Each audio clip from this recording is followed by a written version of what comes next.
Mis líderes, feliz noche, bienvenidos a esta sesión, ya la cuarta sesión. Nos quedaría para este libro, nos quedaría una sola sesión, la sesión de cierre. Esta sería nuestra cuarta sesión de este libro de John Maxwell, El lado positivo del fracaso. De verdad que ha sido, bueno, como todos los libros de Maxwell, que ha sido una experiencia bastante interesante que si se hace con la debida o el debido proceso de introspección, es muchísimo la enseñanza que podemos sacar, sobre todo si en cada una de las, digamos, de las metáforas que utiliza John o las historias que cuenta John, podemos nosotros buscar nuestras propias analogías y podemos buscar nuestros propios aprendizajes. Vamos a iniciar, mis líderes, en esta cuarta sesión, conversando de los capítulos 9 al 12. ¿Ok? En el capítulo número 9, John nos dice, deje de fijarse en usted, los demás ya lo están haciendo. Capítulo 10, aproveche los beneficios positivos de las experiencias negativas. Número 11, nos invita a arriesgarnos porque no hay otra manera de triunfar si no agarramos riesgo, no hay victoria. Y número 12, haga del fracaso su mejor amigo. Y vamos de una vez a comenzar.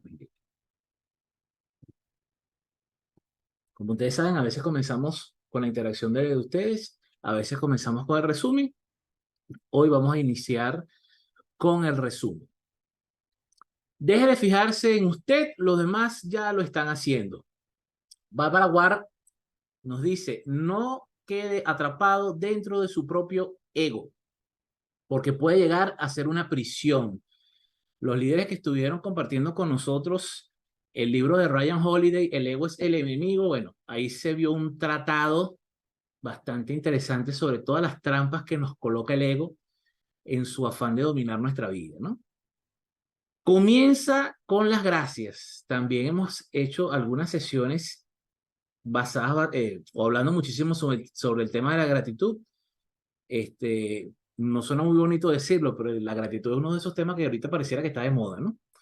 Entonces, ¿de qué nos sirve la gratitud? La gratitud, una de las cosas para la cual sirve la gratitud es para sacarnos del plan de víctima. ¿Ok? Tan nefasto para el crecimiento de cualquier líder. Cualquier líder que esté pegado en el papel de víctima es un líder que no crece. Cuando activas la gratitud, el fracaso se desvanece. Aunque obviamente hay fracasos que pegan durísimo, que duelen. Lo cierto es que si ya fracasaste, ¿qué más puedes hacer que aceptar lo que pasó y agradecer el aprendizaje? Si partimos de la conciencia que hemos hecho todo lo que estaba en nuestras manos para que saliera bien y aún así salió mal, entonces reprochando, culpándote o sintiéndote un fracaso total, no te ayuda a salir del hueco en el que caíste. No sé si recuerdan en una sesión anterior que hablábamos sobre la primera ley de los huecos. La primera ley de los huecos dice, cuando te encuentres en un hueco, es momento de dejar de cavar. A veces las personas están metidas en un problema y quieren resolver el problema haciendo exactamente lo mismo que lo metieron, que hizo que se metieran en ese problema inicialmente, ¿no? Es como las personas que tienen problemas económicos, que tienen problemas financieros y siguen pidiendo prestados, siguen comprándose cosas, siguen dándole golpe a la tarjeta de crédito y no se dan cuenta que una de las primeras cosas que debemos hacer cuando estamos en una situación de peligro, en una situación de fracaso, en una situación de un revés, es dejar de hacer aquello que nos llevó a lo que estamos, al estatus en el que estamos, ¿ok?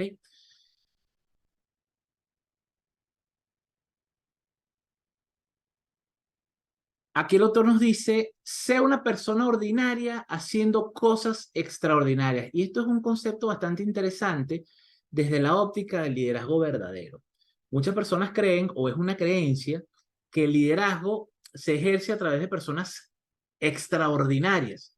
Si bien es cierto que los líderes en su tope más alto de influencia llegan a transformarse en personas extraordinarias, lo cierto es que un líder es una persona ordinaria, pero que hace cosas extraordinarias. Y esas cosas extraordinarias que le vemos a los líderes, generalmente son sencillamente las cosas cotidianas que de él se espera.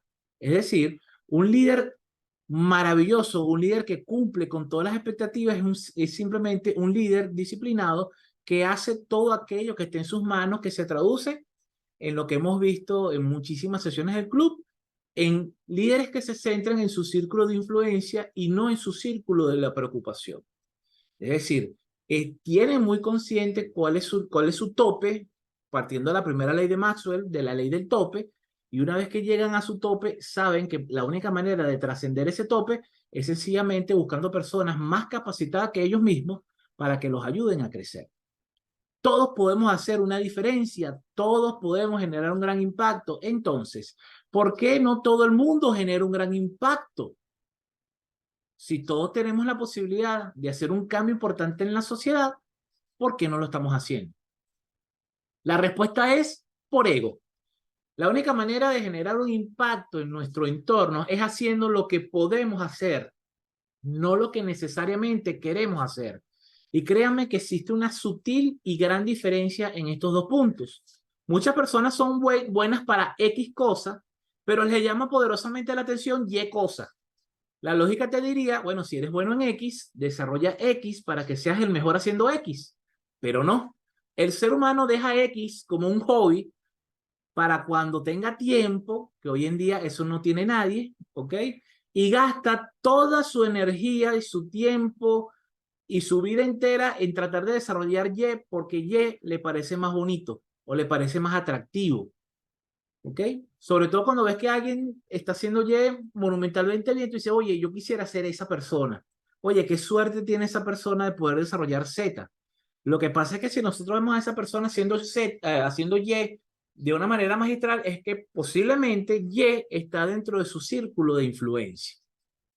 Y luego viene lo que llamamos por ahí la frustración, comienzas a compararte, que hace Z de manera increíble, que tiene éxito y tal, igual, y entonces comienza a entrar en factores como la suerte o la desdicha a jugar el juego que nos hace sentirnos que somos unos tremendos fracasados, cuando realmente lo que necesitamos es enfocarnos en las cosas en las que realmente podemos enfocarnos para poder dar el mejor fruto posible a nuestro esfuerzo. ¿Ok? Es increíble la cantidad de personas, mis líderes, que llegan a un proceso de coaching desesperado buscando su propósito de vida. Y ese propósito se las pasa pegándole grito y haciéndole señas, pero gastan sus energías queriendo imitar el propósito de otra persona. ¿Qué porcentaje de las personas qué porcentaje de las personas en el mundo creen ustedes, mis líderes, que desean hoy en día ser famosos? Por ahí he leído varios estudios y todos rondan por el 75% de las personas que tienen ese anhelo en mayor o menor grado de ser personas famosas o que de la fama los alcance. Por eso es que cada día hay más personas que quieren ser influencers. Esto me hace recordar de mi querido amigo Albert Einstein, que decía, trata de no convertirte en un hombre de éxito, sino más bien en un hombre de valor. Y también dijo, comienza a manifestarse la madurez del ser humano cuando sentimos cuando sentimos que nuestra preocupación por los demás es mayor que la preocupación por nosotros mismos. ¿Ok? Eso es lo que por ahí llaman la conciencia ciudadana, o lo que sería la conciencia atada o conectada con ese ideario colectivo. Luego el autor nos habla de lo que puede ocasionar o lo que puede causar las inseguridades. Kevin Myers dice que la mayoría de la gente es demasiado insegura como para poder dar algo de valor al mundo. Y creo que esto puede ser verdad. La mayoría de los que ponen toda su atención en ellos mismos siente que están perdiendo algo en sus vidas, siente que están perdiendo algo de sus vidas y tratan de recuperarlo a toda costa. Por ejemplo, aquí hay algunas necesidades y el efecto, digamos, lateral común que ocurre cuando se pierden, que está en esta lista. Aquí está la necesidad interior de la persona y qué pasa o qué siente la persona cuando lo pierde. Cuando mi necesidad interior es el sentido de pertenencia, si pierdo mi sentido de pertenencia me voy a sentir inseguro. Si pierdo el sentido de valía me siento inferior. Si por el contrario el sentido de la eficiencia es lo que pierdo, me siento una persona inadecuada. Si lo que pierdo es el sentido de propósito, comienzo a sentirme una persona insignificante. Si lo que pierdo es el sentido de utilidad, me empiezo a sentir la persona frustrada. Si lo que pierdo es ese sentido de orientación, de no saber hacia dónde voy, me voy a sentir perdido. Deja de tomarte tan en serio, dice más adelante el autor. Esta frase no significa no tomar la vida con seriedad, significa no tomarse la vida con apego, no sobredimensionar las cosas. Por ejemplo, si usted tiene un problema en el trabajo, analícelo y haga todo lo que esté en sus manos para poder resolverlo. Ahí está la seriedad del asunto. Pero si no se trata de algo muy puntual y se convierte en una rutina, por ejemplo, deja de vivir por trabajar, hacer demasiadas horas extras, abandonar a su familia porque el trabajo, entre comillas, lo necesita usted. No ser serio en su trabajo no significa no ser serio en su trabajo, mi líder, significa es no ser desequilibrado en la vida. Por eso, el líder debe definir sus propios conceptos para evitar estar adoptando los conceptos de otros. Ya lo hablamos en la sesión anterior de los 7 hábitos, cuando decíamos que yo no trabaje 4 horas extras al día, como mis otros compañeros, no quiere decir que yo no sea una persona comprometida con mi trabajo. Claro que puedo estar comprometido con mi trabajo cumpliendo mi horario establecido, eso sí, siempre y cuando dé los resultados que de mí se espera. ¿Ok?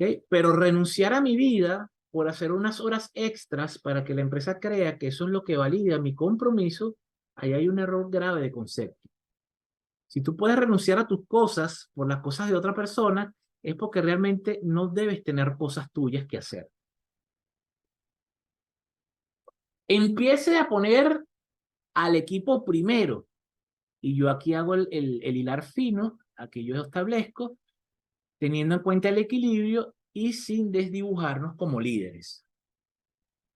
Siguiendo la línea de la lámina anterior, poner al equipo primero hace que los colaboradores se conecten con su líder porque se sienten atendidos, valiosos e importantes. Pero esto no significa que como líderes tenemos la obligación de abandonarnos, mucho menos hacer sacrificios sin ningún sentido. Algo importante de un líder equilibrado y con discernimiento es que no quiere ni sacrificarse él como persona, ni tampoco quiere a su lado líderes que vivan de sacrificio en sacrificio. Robin Sharma tiene un libro titulado Los líderes comen al final. Esto significa que el líder asume su rol de guía y hasta de cuidador, por lo que comer al final no significa ni que vamos a comernos las sobras, ni mucho menos que vamos a dejar de comer por los demás. ¿Se entiende la sutil diferencia, mis líderes? Que yo piense en los otros no quiere decir que yo voy a dejar de pensar en mí. Esta actitud. Ok, continuamos. Empiece a dar valor a los demás. ¿Ok?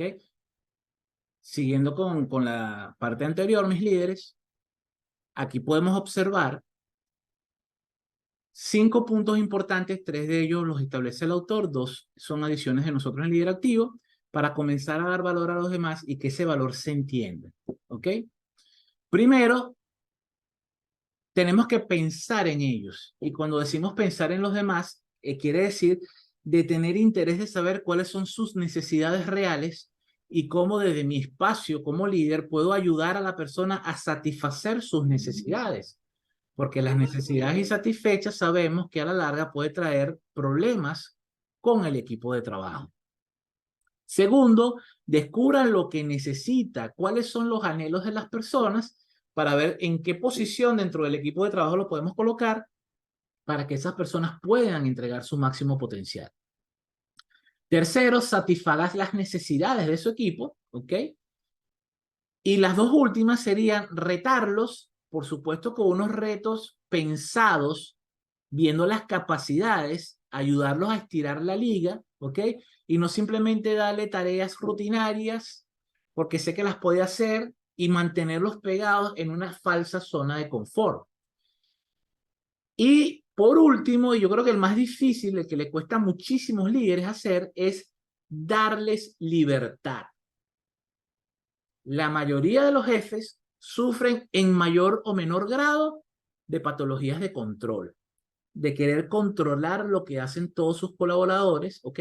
Exigirles resultados, a veces resultados bastante importantes, pero sin darle la potestad de que ellos decidan cuáles son los procedimientos que mejor les va para poder alcanzar los objetivos. Si usted quiere que alguien le dé un resultado de alto valor, usted lo que necesita es permitirle a las personas que resuelvan sus problemas y permitirle a la persona también que diseñe sus procesos para obtener los resultados. Si la persona me dice, Jimmy, yo te voy a entregar ese resultado en el tiempo que tú estás estimando, pero haciéndolo a mi manera, obviamente tomando la salvedad de que las maneras tienen que ser profesionales y tienen que ser legales, ¿ok?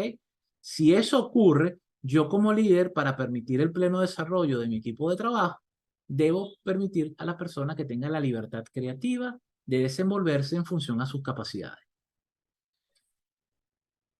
Aproveche los beneficios positivos de las experiencias negativas. Aquí se empieza a complicar el panorama, ¿ok?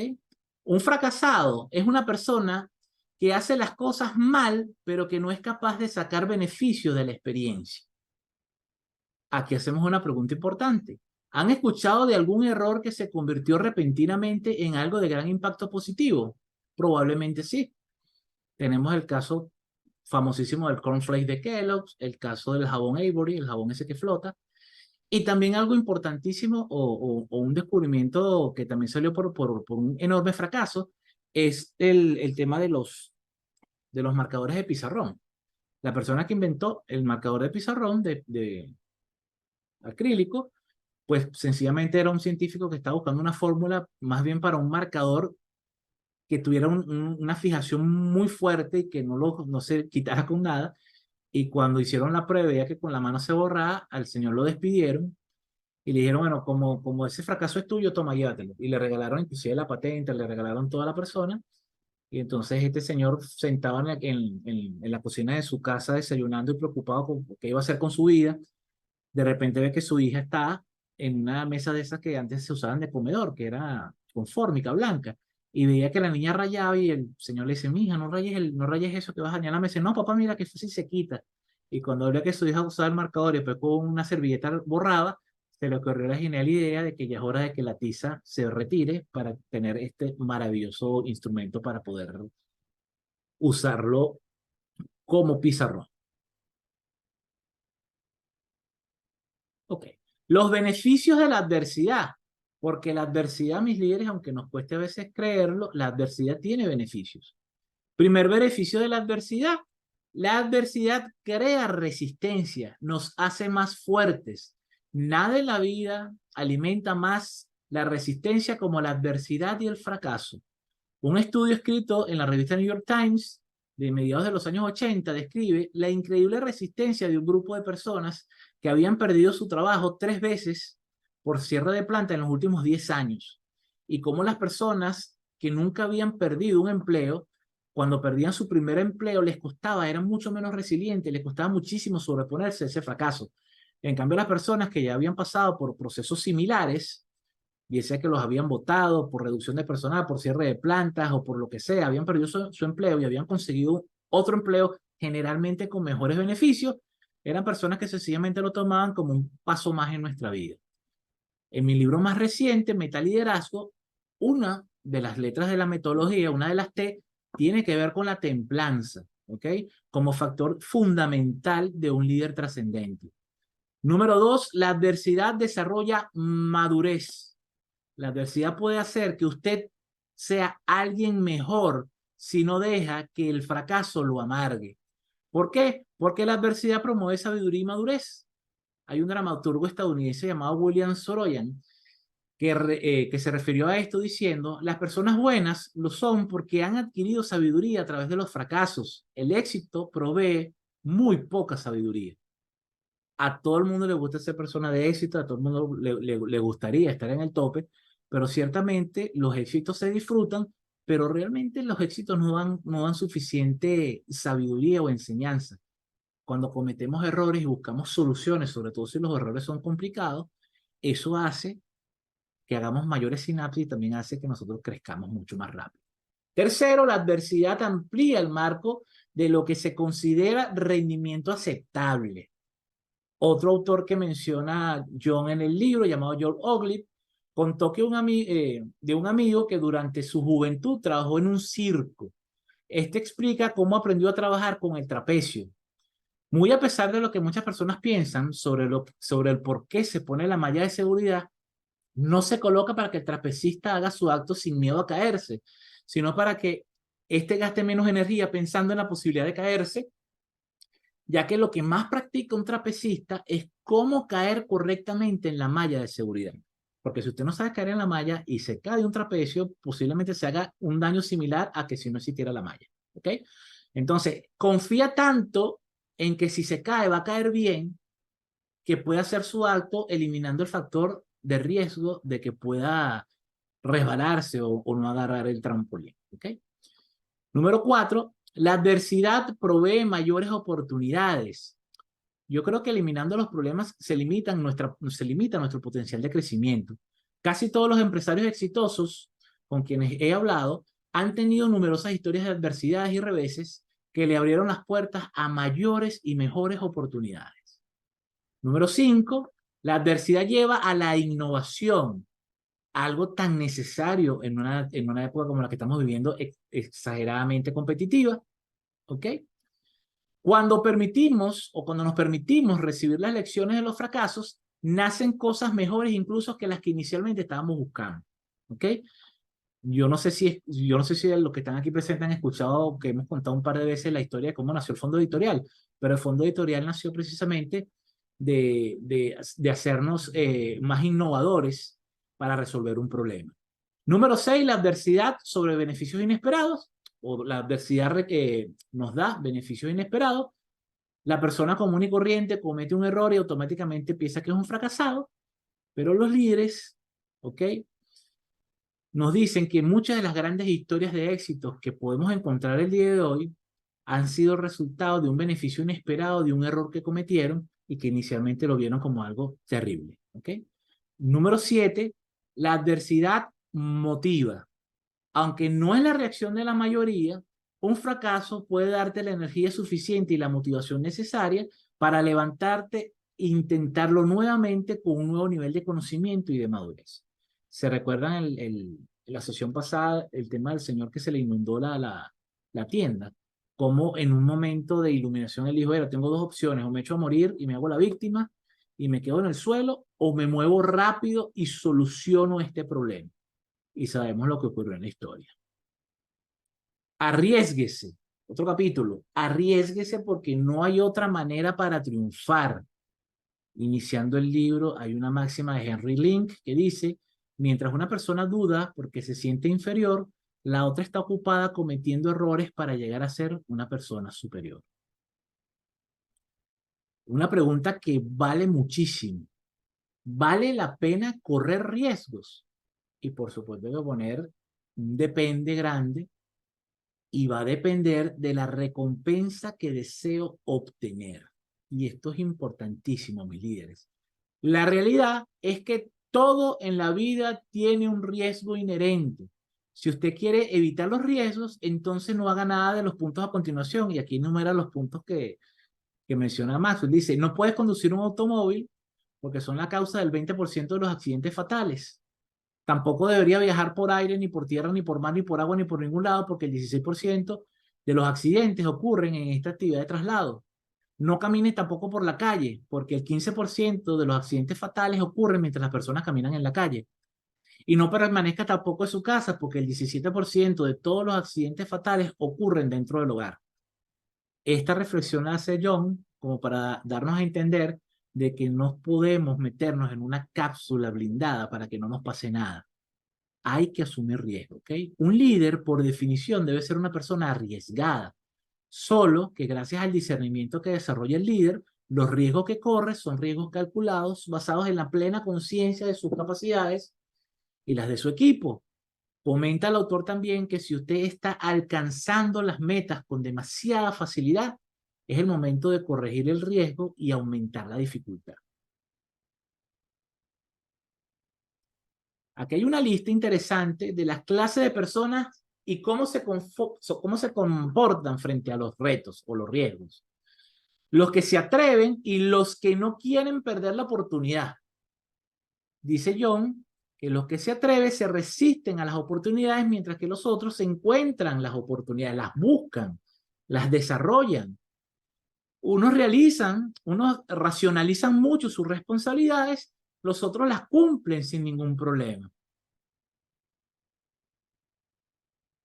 Hay personas que persisten en sus imposibilidades, mientras que otros se alimentan de las imposibilidades para crecer y buscar mejores maneras de hacerlo.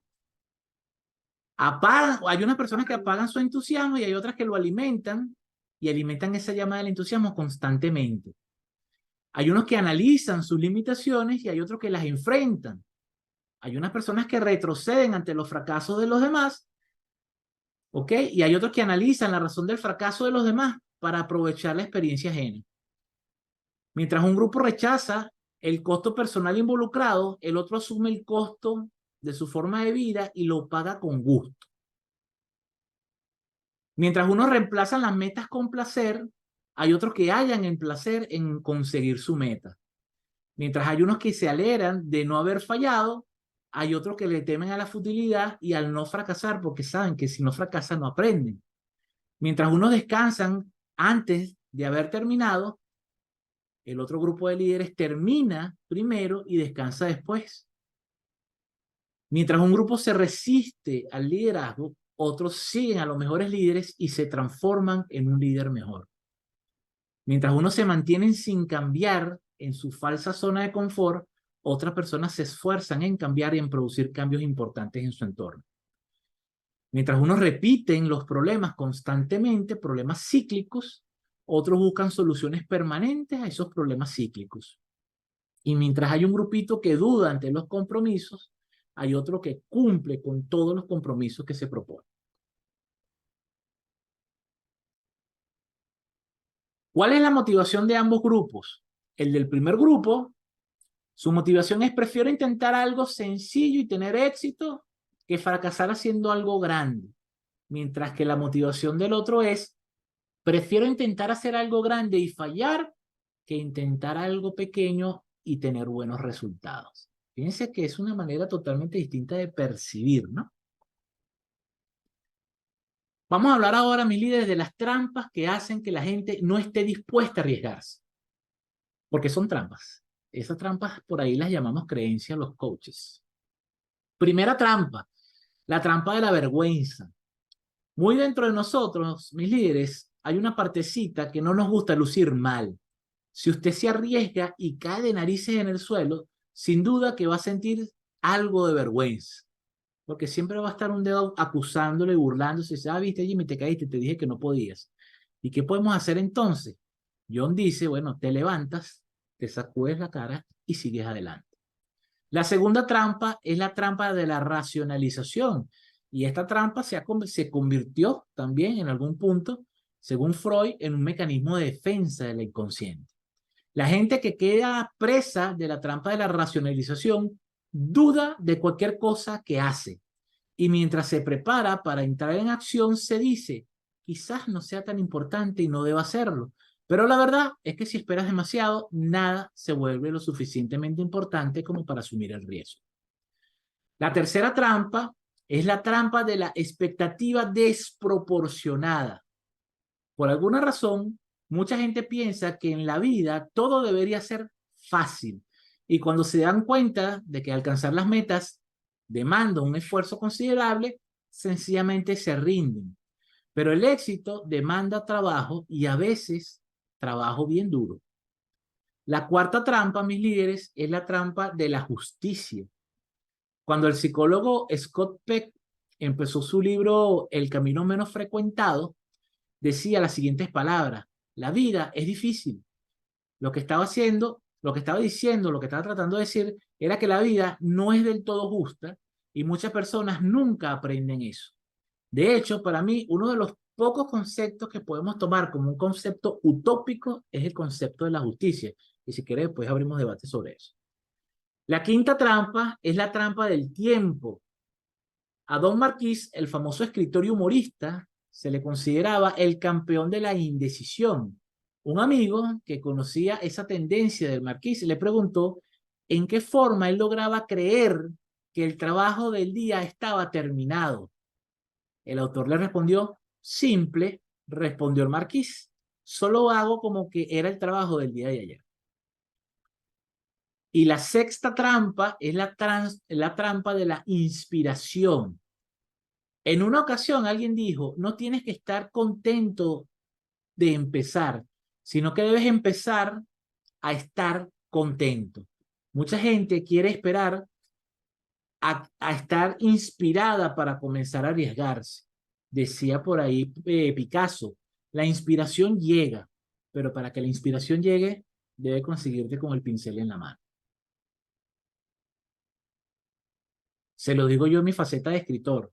Cuando yo empecé a escribir, me tardé muchísimo en darle forma al primer capítulo, porque todos los días le decía yo a Eli, oye Eli, hoy no voy a escribir porque no estoy inspirado. Oye Eli, no voy a escribir hoy tampoco a escribir porque tampoco me sentí inspirado.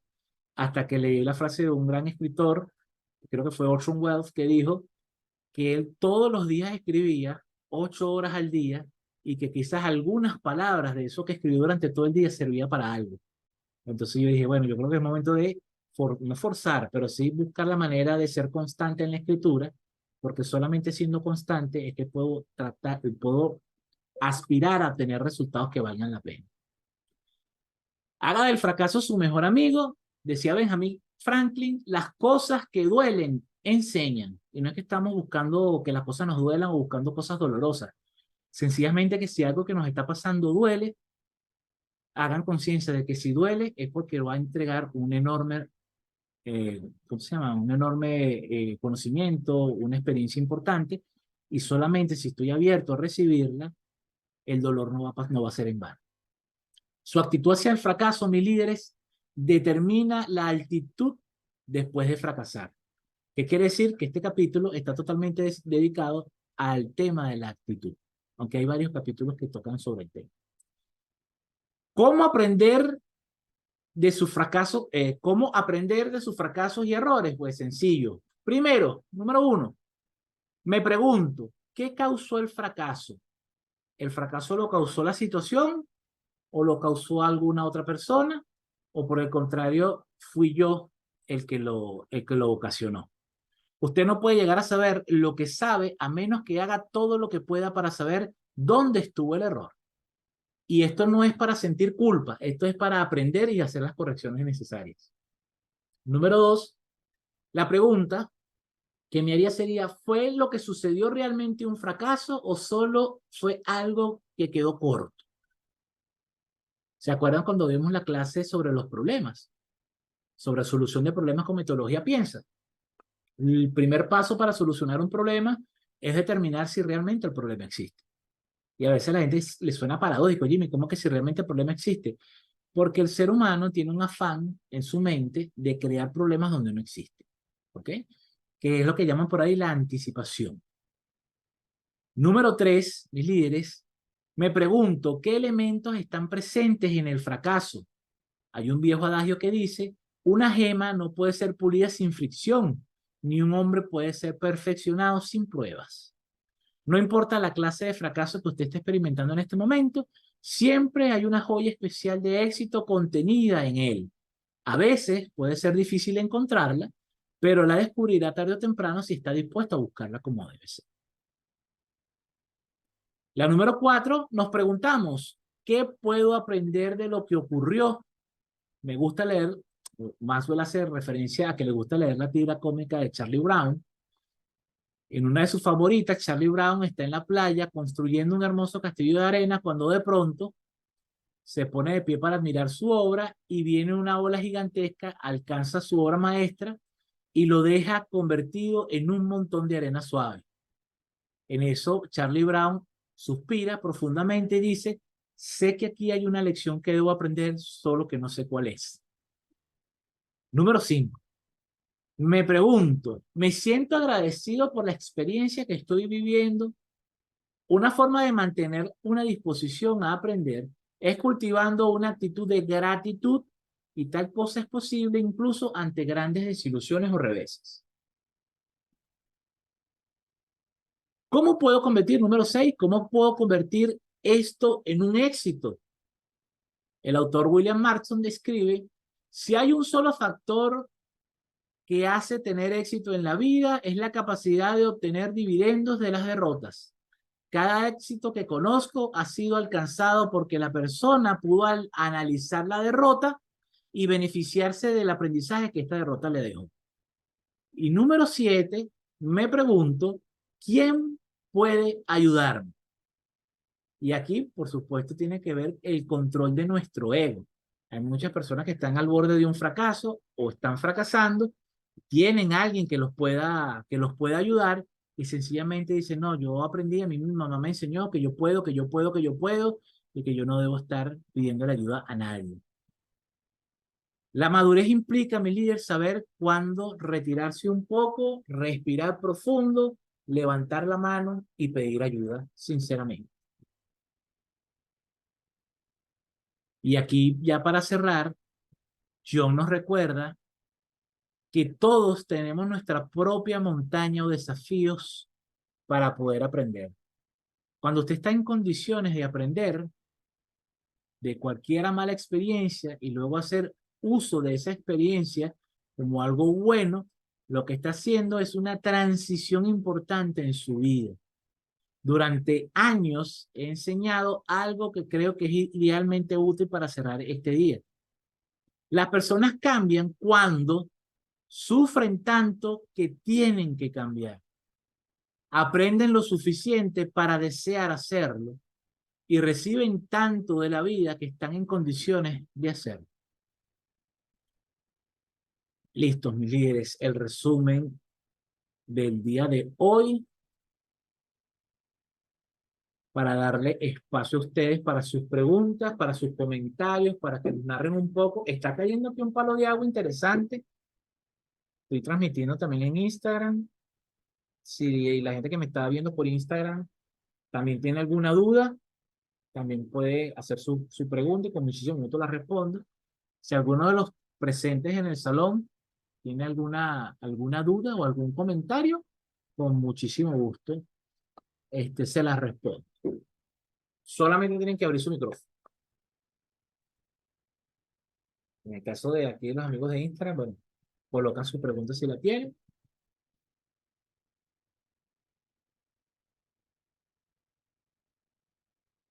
Estos capítulos me los tomé con bastante calma, los leí muchas veces, busqué muchísimas referencias porque no sé por qué estos 4 capítulos me hicieron reflexionar muchísimo, ¿ok? Sobre todo el tema de la actitud, que sinceramente sí es algo que tenemos que revisar constantemente. La actitud no es algo que se revisa de vez en cuando, la actitud es algo, como dice John, que se tiene que revisar todos los días. Nuestro amigo Coopers también habla muchísimo sobre el tema de la actitud y del gran impacto que tiene esta en nuestras vidas.